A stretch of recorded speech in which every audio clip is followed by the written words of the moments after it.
Welcome to From Caving In to Crushing It, the podcast for those who find themselves immersed in adversity and choose to write their story instead of having others write it for them. I'm Drew Deraney, and I'm your host. RJ, so good to see you, my friend. This is a blessing. Thanks, Drew. Happy to be here. Oh, absolutely. And I have Jack Gillet to thank for introducing us. And you know, when I get an introduction, especially from somebody from Jack, I trust it right off the bat because of him. You still wonder, where did he see the connection? Why should we meet? And within the first 30 seconds of speaking with you the first time, I knew. And so I thank you for coming on. And your story is so impactful. And it's a story where others may be fearful to tell. You're a strong man. You get it. And you've done amazing things with your life and are helping others. So without further ado, we know that life is not linear. Things happen to us and take us to a course we never expected. And yours is that such story.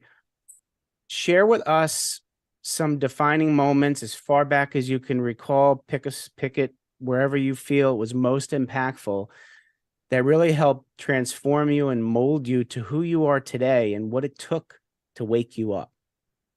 Yeah, that's a very intriguing first question. I appreciate the ability just to go wherever the spirit leads here. And yes, big thanks to Jack for this introduction. Drew, I'll step back. When I grew up in Nebraska, double parent home, very loving family. And as I was going through life, I kind of continually put on a mask.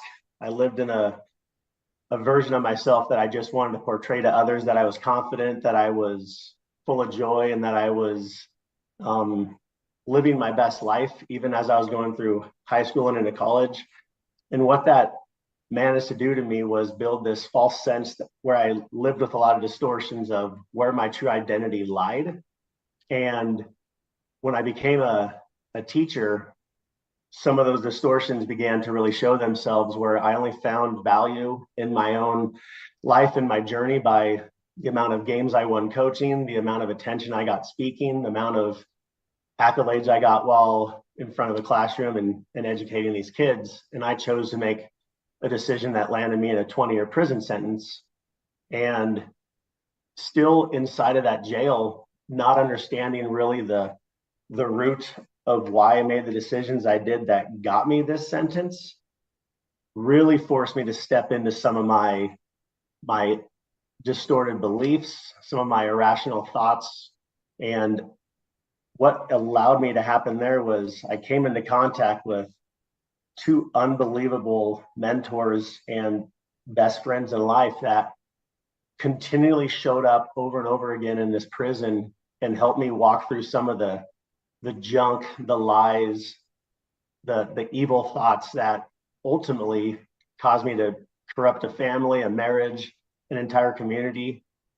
And I thank them. That's my good friend Matt and Troy. And to answer the question a little bit more succinctly, is I was unaware of that identity lies in not who I believe I am, but who I know God says I am. Mm-hmm. And that's what was really cool about my journey. And I'm very excited to have this platform to talk to you about why I'm able to stand here now, being confident and being hopeful and full of joy, even after spending 7 years inside of a prison, because joy and hope and purpose lies in what my faith in Christ and what he says about me. Mm-hmm. And that's really exciting to share. Well, I know you've done a huge transformation to get to what you were before the events and who you are after. As a teacher, how can those distorted thoughts of yourself and how you need to portray yourself, how could that impact you and the community so much that would land you in prison? Yeah, I got to a point where I felt I was only valuable to the community if I was in front of people. Even though I had a marriage and I had what most people would deem to be a successful life, I never actually sat back and recognized that the true value comes in the relationship with others.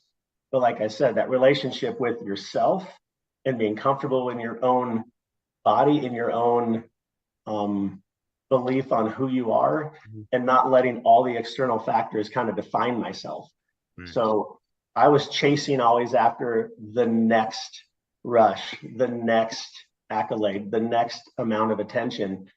And that is a terrible place to lie, because when you're not in control and when you don't have a valuable belief in truly what you're set on this earth to do, which is to love others, to share the gospel, to instill hope and joy, and be courageous about it, you tend to start making some really bad decisions. Mm-hmm. And most of them aren't always illegal. Mm-hmm. Mine just happened to be. And the cool part of the journey is, like, when I got in trouble, my story took me to a place where I wound up laying on a train tracks trying to take my own life. Mm-hmm. And so that's the power of these distortions. And when your identity is not rooted in something firm and rock solid, praise God that the story didn't end there, but that it took me to a place that's even darker and deeper, because that's where true freedom was found. When everything is ripped away, when all of your comforts and all of your normal lifestyle situations are gone, mm-hmm. Now you're sitting there face to face with, who am I and what am I supposed to be doing in this situation? Right.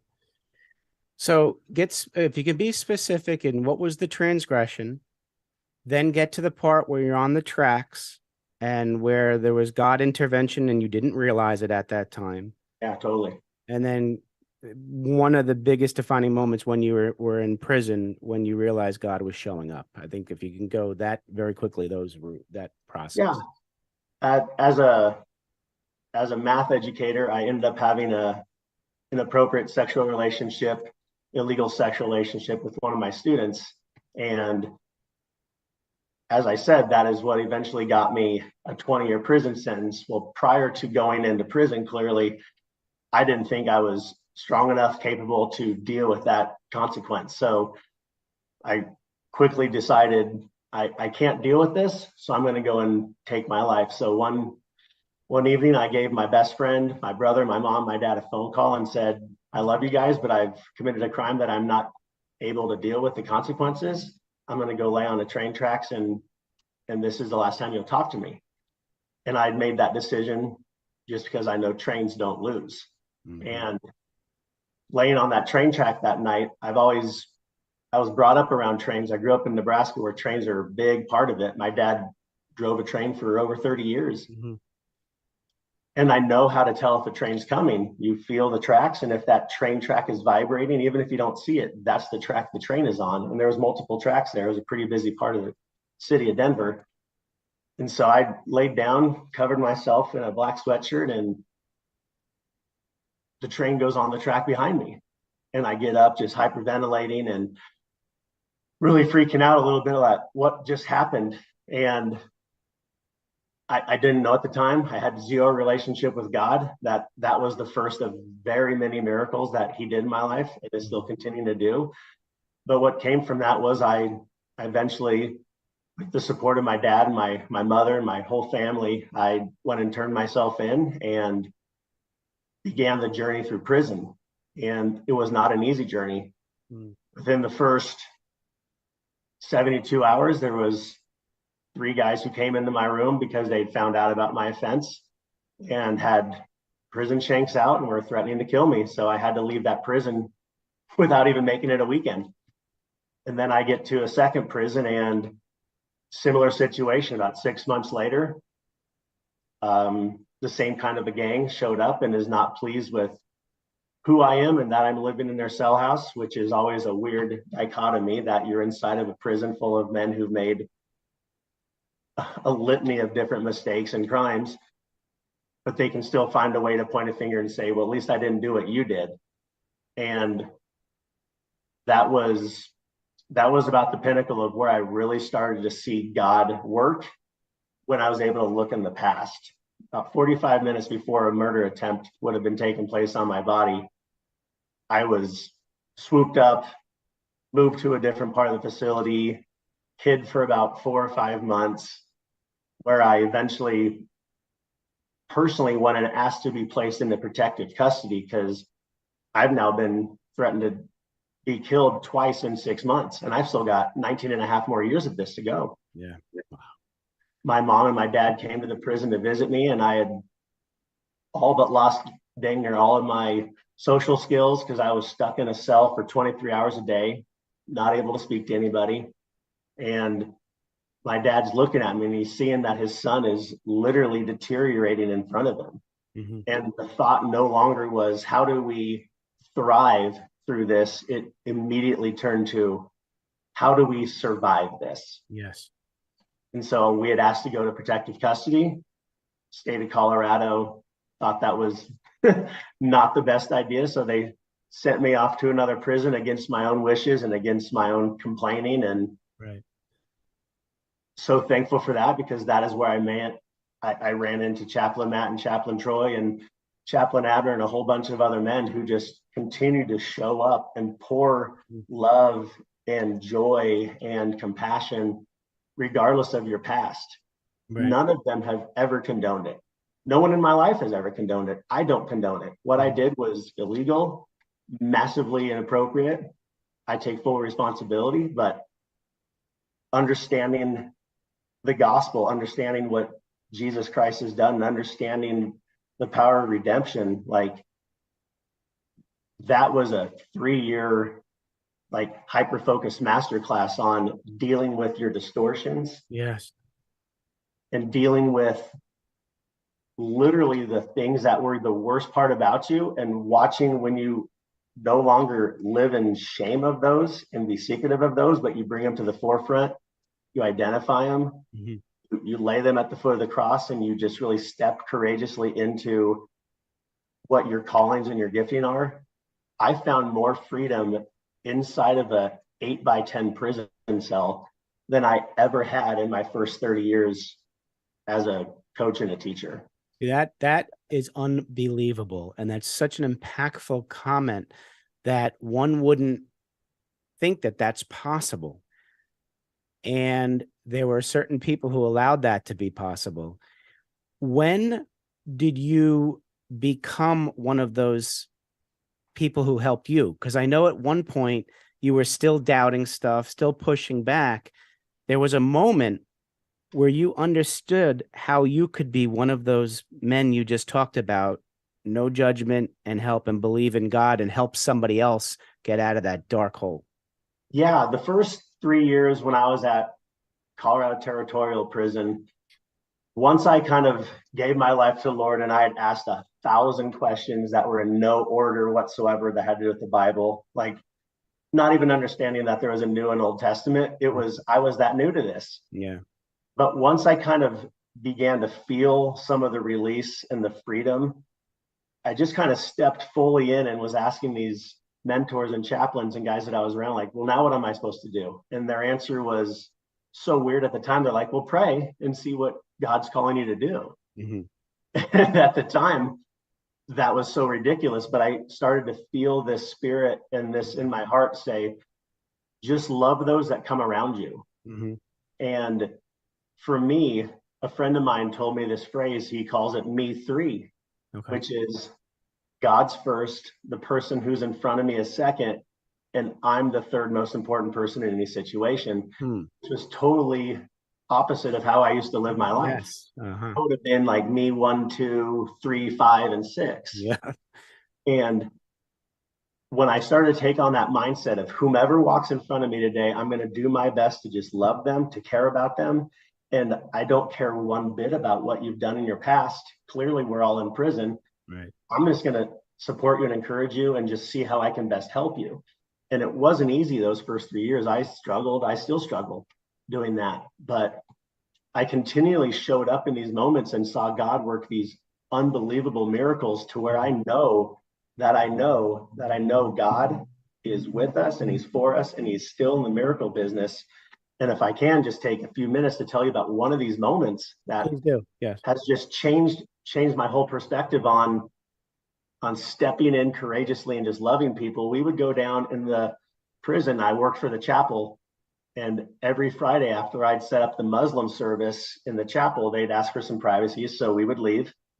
We would go down to the men who were in prison who had dementia or Alzheimer's. And that's already a sad situation because some of these guys don't even realize why they're in prison because they've lost their mind. And there was a man named Mr. Green who used to be a brilliant lawyer on the streets, and he was one of the most brilliant legal minds while he was incarcerated. Well, for 3 years, all this man had ever done was sit in his wheelchair, rub his stomach, and pat his head. And he never spoke a word. It was just a really sad situation of this is what his life has come to. And every Friday we go down there and we sing to him and the others and the nurses and the men who are taking care of them. And I'd always get down right in front of them and say, "Hey, Mr. Green, ready to have a good day today? We're going to sing. I love you, man. And so does God." And one of the nurses came up on one of these days, 3 or 4 or 5 months into this. And she goes, "Why do you do that?" I go, "What?" She goes, "Why do you talk to him? He doesn't hear you. He can't understand you, and he doesn't talk." And this is right when I'm chasing after Christ, and I'm in that me 3 moment where I just look at her and I said, "I guess I just love him, and I want him to know that." And so I went off and we started singing, and we're singing like we do every single week, Drew. And what was really, really cool was this one time, the 4 or 5 of us were singing, and we started singing Amazing Grace. And out of the corner of my eye, I see tears rolling down Mr. Green's face. Wow. And I hear him singing every single word to Amazing Grace. Unbelievable. I immediately start crying. The chaplains that are with me are crying. My buddy Mike, who served 27 years, is crying because this man whom everybody claimed can't speak, can't hear, can't even know his own name is singing every single word to Amazing Grace. I mean, that's the definition of God showing up, the Holy Spirit moving. Yes. And it was amazing. He didn't miss a beat. And as soon as the song was over, Drew, he stopped talking. He never spoke again. Oh my God. But the really powerful part of this is, and this is what I want to continue sharing with everyone, that nurse came over and she's looking at Chaplain Matt and she goes, "What was that?" And he said, "What do you think it was?" Because he's always been a big fan of asking questions rather than giving answers. Right. And she goes, I don't know. And I'm still kind of a smart aleck. I'm still new in the faith. I'm like, "Yeah, what? Did you change his medicine? Did you give him different food? Did you have a special shower?" Yeah. And she goes, "Well, no, but what was that?" And Chaplain Matt said, "The bigger question is, what are you going to do with it?" And she realized that was God moving. And it wasn't until I get out of prison and I'm putting this book together and I'm speaking to people about this phrase, and it's called "God doesn't waste a thing."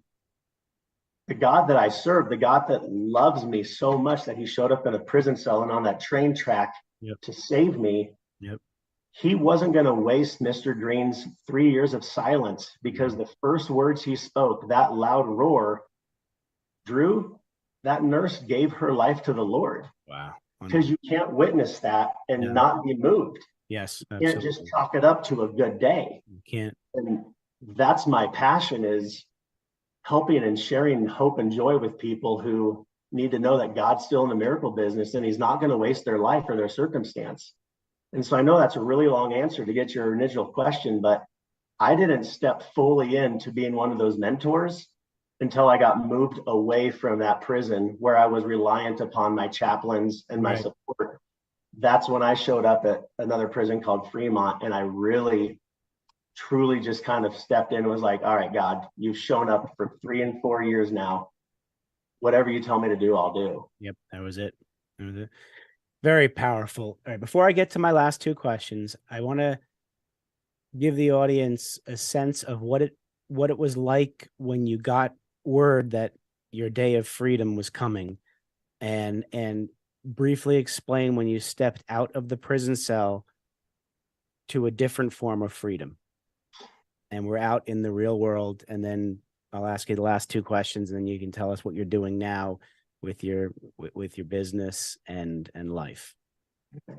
Yeah, it was cool. Once I started going through treatment and completing that, like the signs were starting to show up that I was going to be allowed to get released. But that whole story is one that is well worth reading in the book, because it wasn't just one or two things. There was a long laundry list. But when my therapist came down and found me while I was at work and said, "Hey, I need to bring you to my office. You need to call your mom and dad." I was thinking, of course, there might be something bad. And when I get to his office, he says, "We got a date. It's May 27th of 2020. You get to go home." And it still brings tears now, because if you go way back to after the second death threat, I sat in a meeting and begged to be hidden in protective custody until 2032. Yep. And so the fact that all of these things had worked its way out for good 13 years early, or as a lot of my friends would say, right on God's time, it was really cool. And stepping out into society and stepping back out into freedom, it was weird. It was different. Things had changed. People were paying for stuff with their phones and just clicking things. And there's this thing called Uber. But what's really cool about it was my whole perspective on life had changed. When you can find joy with the same green outfit for 7 years, the same exact meals every single month, on end, on end, on end, no real money, no real identity other than what you have now taught and learned yourself. Right. Freedom becomes like, I'm winning every day I wake up. Yep. I get to go for a walk. I get to see dogs. I get to go to a gym. Yep. I get to sleep in a bed that's bigger than 2 by 5 feet. It's really been something else. And the real passion is helping those that are still in prison understand that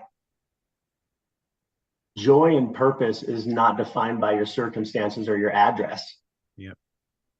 I probably, if I'm being honest with you, Drew, I was more productive, I was more beneficial, and I was more impactful living inside of a prison than I will probably ever be outside. And that's just a simple fact, because when you're in there, you're just with people who need to know that someone is there and that they love them. And I'm trying to take that mindset out here now and just capitalize on every single amazing opportunity that God's given me. And it's really been a fun ride, and I'm excited to see what's next. I love it, man. I love what you're doing. Tell the audience a little about your book, and professionally the managed services company that you're with right now. Yeah, I authored a book called God Doesn't Waste a Thing, and it walks you through the entire 7-year situation from laying on the train tracks to getting released. I penned it under the name of Luke Chance, which protects the identities of those who are still incarcerated. And that's a pretty cool shout out. One of my best friends, who is one of the chaplains that would come in, his name's Troy. He has 2 boys, and their names are Luke and Chance. So it's a tip of the cap to the man who fearlessly showed up every day to tell me that I'm worth it. And that book has become like a passion project, because it just is a way to constantly point back up to God and just recognize even those smallest moments when you think nothing good can come of this. It might be setting up the next thing, which might be setting up the next thing for the really big release or the really big miracle. And being able to take a step back and see that was really profound. And I'm very excited about it. And I hope everybody gets a chance to pick it up, share it with others, and more importantly, share it with people who don't necessarily have a relationship with the Lord yet, because that's where I was when this whole journey started. Absolutely.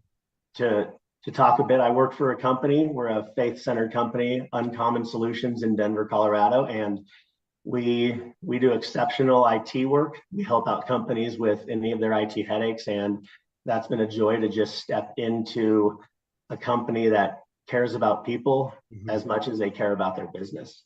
Oh, I love that. I love that. Now, clients for the IT company, can it be all around the nation or specifically the Colorado area? Nope. Yep. Nationwide. Nationwide. Beautiful, beautiful, beautiful. 2 final questions. RJ, you're sitting down with 7 to 10-year-old RJ, and you want to give him advice about life. What are you going to tell him? To stay serious, because I think the hilarity in me would probably say to put down the gummy bears and Twizzlers. It's not going to help you in the future. But the serious piece is I've made a choice now to live off of 3 words: to be transparent, to be vulnerable, and to be intentional. Mhm.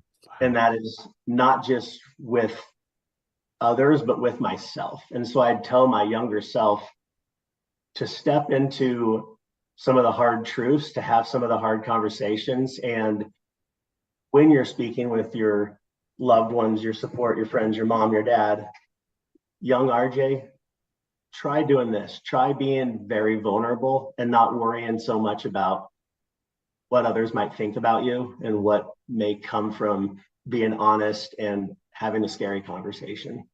Absolutely love that, RJ. All right, I'm going to ask you to put on a different hat. And now you're sitting with young RJ, the young businessman, young entrepreneur, and you want to give him advice about business. What are you going to tell that young RJ? Yeah, I like that.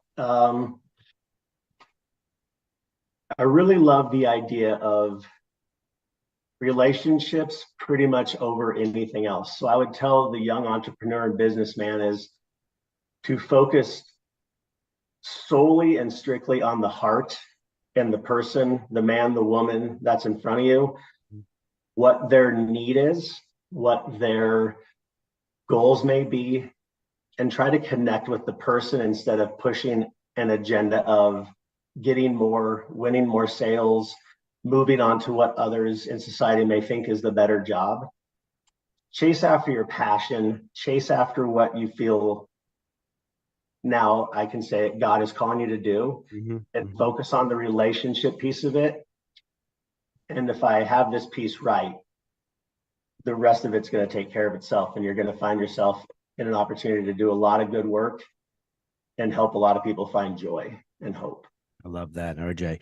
Well, the audience has certainly, and I have certainly captured the essence of RJ Johnson. People are going to want to get in touch with you. Please tell them how they can do so. Yeah, I appreciate this platform. My website is notmywillministries.com. They can go there. You can find me, have some of my book opportunities there. You can find a book. I'd love for you to pick that up, share it, leave a review.